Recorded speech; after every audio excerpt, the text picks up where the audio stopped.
As you can see, this is still an active scene and police expect to be out here late into the night. Amber, Greg, investigators pulled the body out of the water just behind this squad car. This is a common sight in Darlington today. We have cleanup crews behind me, a large tree snapped into two over here, and substantial damage. As you can imagine, the kids here were very excited they got to get out of class to see the First Lady of the United States. Good evening, I'm Danielle Lama. Jennifer is off tonight. We're going to get started with a preview of tonight's Badger game. Sports Director Lance Vieser joins us live from Champaign, Illinois.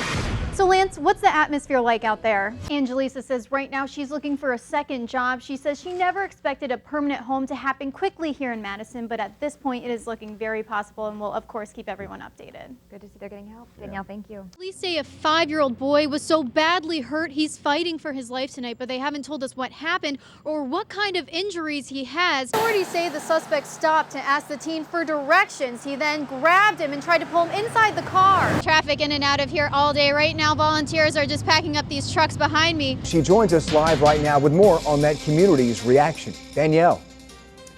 John, this has been a day of complete shock and sadness in Oak Creek. Like you just said, members of the Sikh community have been gathered near the crime scene. They're trying to find out if their loved ones have been injured or killed.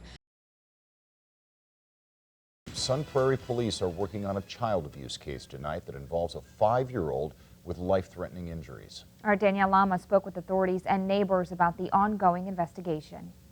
Police say when an ambulance was called to this quiet neighborhood on Sun Prairie's west side Tuesday, they discovered a child with life-threatening injuries. The Sun Prairie Police Department has subsequently opened a child abuse investigation. Police haven't told us if the owners or someone else inside this home on Barrington Circle was involved.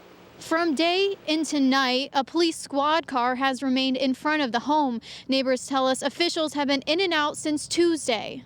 Is this the first sort of police action you've seen in the neighborhood? Yes, it is.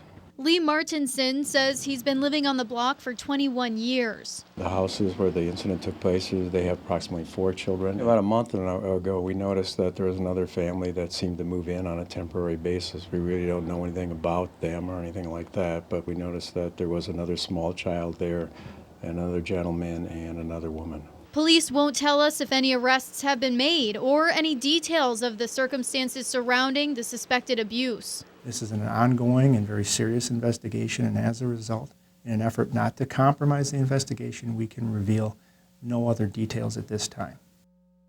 Sun Prairie police say the Dane County Sheriff's Office is assisting in their investigation. They say the community is not in danger. Police are hoping to release more information tomorrow. Tonight, a cold case dig in Janesville has yet to turn up any new evidence. Now, this fits the pattern authorities have faced since Georgia Weckler disappeared 66 years ago.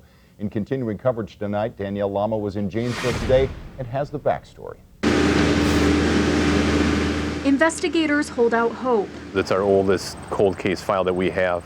That mixed in with this soil is something that will help them solve a case from 1947 when 8-year-old Georgia Weckler went missing from the driveway of her Fort Atkinson home. I've heard this for a long time because it actually happened when my mom was a little girl. Yeah, it's something else. You don't hear much like this happen in Janesville. The Rock County dig has renewed interest, but it's not the first time authorities have gotten leads in the past 66 years. Tips came in 1996 and 1999. After following up on those leads and investigating it, no new information or evidence was brought forward at that time. And the history goes back even further. Articles from the Milwaukee Journal and Milwaukee Sentinel show 2 confessed killers, Buford Sennett in 1947 and Charles Edward McClellan less than 10 years later, both admitted to playing a role in Weckler's disappearance. Their claims were discredited. Weckler was even connected to notorious serial killer Ed Gein for a time before that was also thrown out. After 3 straight days of digging in Janesville, nothing new to report, except a speedier process. The Rock County Sheriff's Office says that this backhoe has allowed them to sift through the dirt a lot faster than they were on Monday. Despite decades of disappointments, these investigators remain hopeful that their luck will change with anything from a bone to a button. We're all remaining positive that hopefully something will turn up, some type of piece of evidence. In Janesville, Danielle Lama, 27 News. As police continued their investigation there throughout the day, shocked members of the Sikh community remained outside that temple And that's where we find Danielle Lama tonight with more on some of those feeling the greatest impact of this tragedy. Danielle. John, the scene is very quiet right now. That could be because police have blocked off such a large area surrounding the temple. Earlier in the day, the parking lot where I'm standing was filled with members of the Sikh community trying to get more information about what happened and show their support to the victims. This is unreal. Disbelief and sadness for the Sikh community of Oak Creek as a shooter opens fire at their temple. This is our community center. This is our place of worship. This is our social interaction. This is getting in touch with the home country, India. This is all what people have. Dozens gathered around the large taped-off crime scene searching for more information about those they believed were inside. Yes, we don't hear yet from her. I mean, her phone is, just going on rings and nobody's picking up. Maybe she dropped her phone while running here and there. Perry Singh comes to console a friend whose mother was missing. Only thing is we can just console him. We can pray to the God, that everyone is safe. That's what we can do. Stories of what happened inside that temple were passed through friends and families throughout the day. And then at that point, people started, I've heard some people actually got into the restrooms, pretty much locked them in there. So people found their own safe places. An interruption to daily routine could have meant the difference between life and death. I mean, I'm here usually in the Sunday services. I would have been here today also, but just because of an event I went to last night, I couldn't be here. So had it been 1 hour earlier, I would have probably been in there too. Temple members tell me if the shooting had happened less than 1 hour later, hundreds more people would have been there. The people are to go to the church and to pray to the God for peace. The Sikhism, we sing people. We everyday prayer, one word we say, Sarbat da Pala. That means God give peace for everybody. And like most social media campaigns, this started with a tweet. But one McFarland girl's battle with cancer has inspired thousands to join in. Yeah. There were days when I was just broken. The people holding up these signs don't necessarily know Allie Wolf, but they've heard her story and want to help. It's kind of hard to have a bad day when you have all this going on. A social media campaign for Allie to meet her favorite artist is taking off.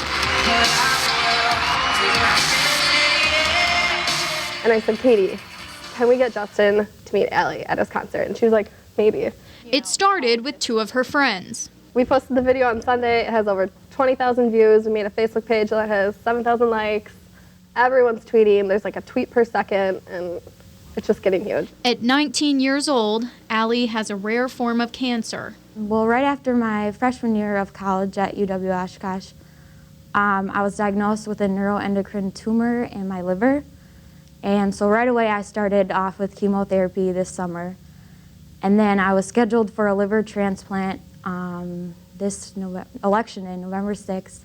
Then I had a scan right before I went in, and we found out it spread. She's had to leave school and focus on getting better. Now we're going through the UW and doing some clinical research trials.